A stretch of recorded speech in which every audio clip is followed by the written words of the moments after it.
Hey, what's going on, guys? Welcome back to another edition of Lisa Renee TV. If you have not yet subscribed to the channel, what are you waiting for? Please make sure to hit that subscribe button today before you leave. And make sure to thumbs up the video and to share on all your social media networks that you happen to be on at this time. Hello and welcome back. Hey guys, what has been going on this past week? Hopefully everything has been well in your corner. Everything has been pretty good for me too as well. So I am back. I think I'm on time this week, right? Hopefully so. Hopefully I'm not too late. All right, so let me jump right into it tonight. Okay, so this past Sunday, Aurora, Aurora is I'm gonna say a south suburb of me. I'm in Chicago. They had their first ever Pride, so their Gay Pride Parade, or LGBTQ Pride Parade.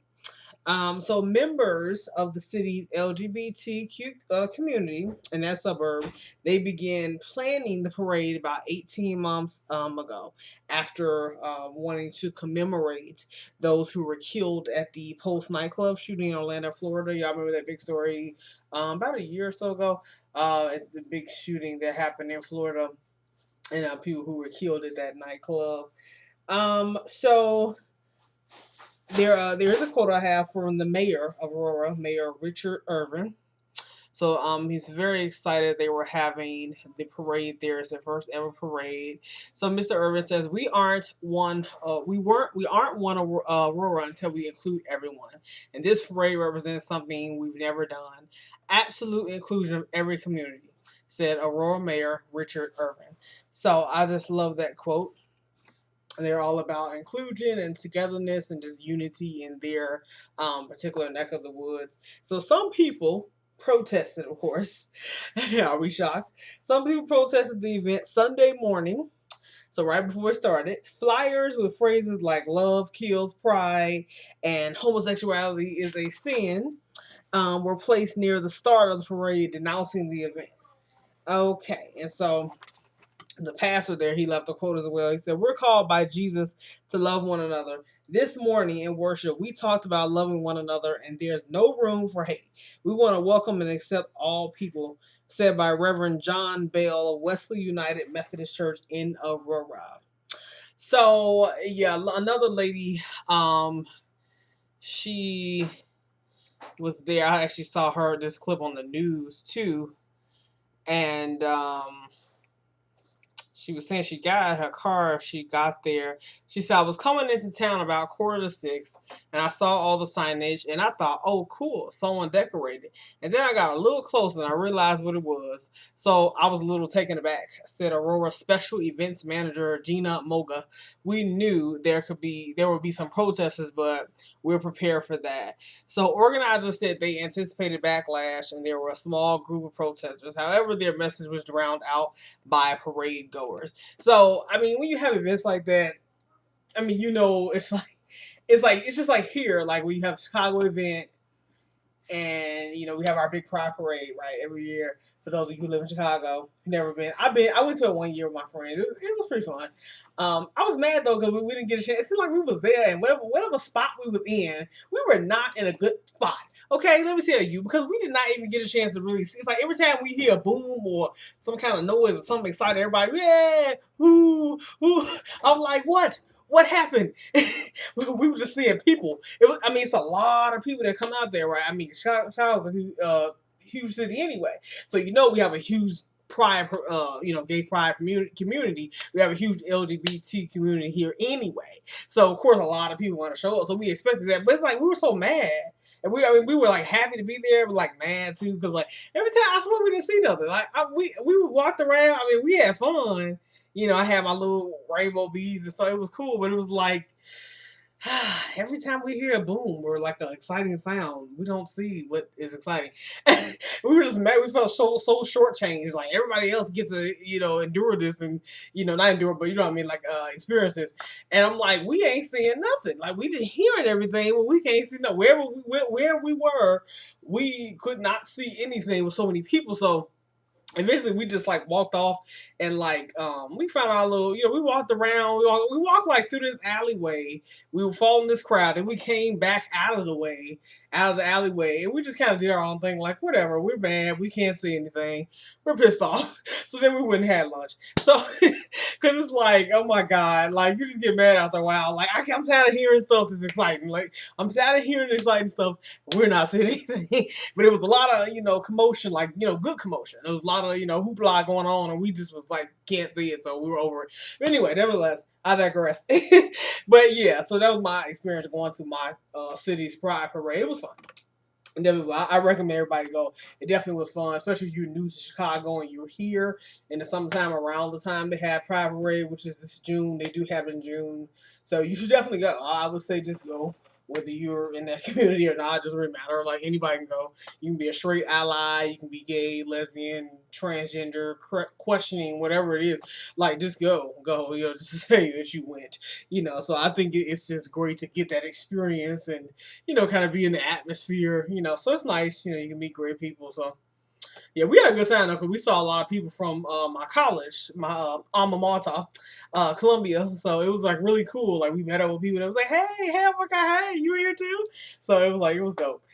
So we had our own little group there, so it was real nice. But anyway, nevertheless, so it's like when you go see events like that, I mean, as far as like the protesters are concerned, I mean, you kind of already know, and you kind of already expect that you're going to get a backlash, like from a Christian community or I'm gonna say any religious community, because we're not gonna say it's necessarily Christian. It can be Catholic, it can be Muslim. Doesn't really matter, like what religion they are. It's just religion, period. Like you're always going to get that like spiritual backlash from people, who are like, not necessarily for this celebration of these people who are in this particular, lifestyle. So, it's like you take it with a grain of salt. You're like, whatever. But what I'm happy about is that it didn't get out of hand where people got hurt and people like got to a fight, and or like these people who came there to do a religious protest, it didn't get too like invasive and like just argumentative, and where they like really got in their faces and they started hitting them with signs. I doubt they would do that though, but but like at least it didn't get to a level where it just gets out of hand and police are called, and I'm like, okay, you're doing so much. It's okay to state that I don't believe in what you're doing, but please don't be disrespectful with it. So at least like none of the or either on the other side too, like maybe the somebody from the LGBTQ community gets upset at one of the religious protesters and like throws a beer at somebody or something stupid like that. So at least nothing dumb happened. Everybody was like, whatever. They're like, we're in the corner over here protesting. Yeah, we're in the corner over here ignoring your protest. So it was like, whatever. Hey, everybody was just having a good time, and it sounded like I wasn't there, but it sounded like it was just a fun day for everybody, whoever was there. Like whether you was for what was going on or you were against it, you were having fun regardless. So I was really happy that it was good. But of course you're gonna get somebody who's like, I don't think that they should be out there doing it. So so I'm glad that the community, that particular community, didn't let what the signs were saying get to them. Because the signs, some of those signs are really bold and they really can be hurtful. And like they just be saying all kinds of like really mucky stuff. I'm like, that was really nasty actually, and it's actually untrue. Like actually that's not how God feels about people who are in this community. Like, what are you talking about? So I'm like, you should examine your own self before you start talking about other people. So but anyway, nevertheless, so it started at noon, and then it started at the river in Benton. It went east to Broadway, and then it went left to Downer, ending at River and Downer. And Governor Bruce Rauner was there. He joined in. He kicked off the festivities. So it just was a fun day. It was a fun family day, and everybody had a good time.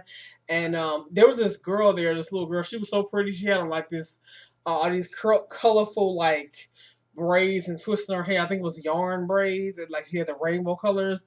And she was there with her parents, and she made this beautiful articulate statement on the news, and she was saying how like we're here to celebrate different families. How some people have different relationships, where they're boy or girl. And I just thought, I mean, this girl couldn't be no older than like 8 or 9.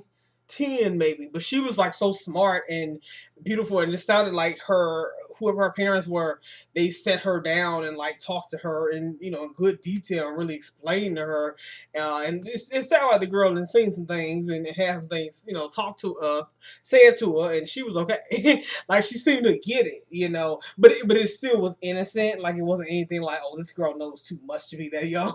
Like who's been around, who's been doing things in front of her. Like it was nothing like that. Like she still had childlike innocence, but she was able to express herself like just so well that she was like 29 or something. I'm like, oh, okay, so I just thought that was really refreshing. So, but it was just beautiful, nevertheless. So it was a good event, definitely was. So what I want to say is, this is the observation I'm making here, and I've heard somebody else say this before, but like I can't remember who said this, but I'm saying the same thing because I agree.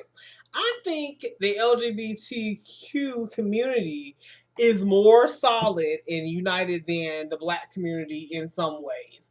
Like that's a really bold statement, but I do feel like in certain ways when it comes to getting their issues handled and getting justice and getting like the things that they need from the government and whoever is in control and power, is they have a way of unifying, organizing, coming together, loving each other, whether they agree with each other or not. Because that community disagrees too within each other. Like they have their own little spats and problems, like every other community, black, white, Asian, Latino, whatever. And I know LGBTQ is related to like sexuality and sexual romantic preferences and stuff, and then black is your ethnicity, your race, and the part of the country that your ancestors come from. So that's a completely different thing in a sense. However, there are like some parallels, and I think we should look at them and kind of think before we get offended. Like, how dare you say that, Lisa? Well, yeah, I said it. Hey, look, you're watching the show long enough. I think you know. And if you're new to the show, well, now you know. So now you know who I am. I'm not going to sit here and sugarcoat this. I'm going to be really, really real with you because I don't have time for that, okay? I don't have time. I'm going to come out and I'm going to give you the truth. I'm going to give you some truth serum, because I worship the Lord, the one and only, and He is the way, the light, the truth, so I can do nothing, me being His daughter, I can do nothing but, emit truth out of my veins, out of my pores, and that's what I put out into the atmosphere, and I'm proud of it. So back to my point.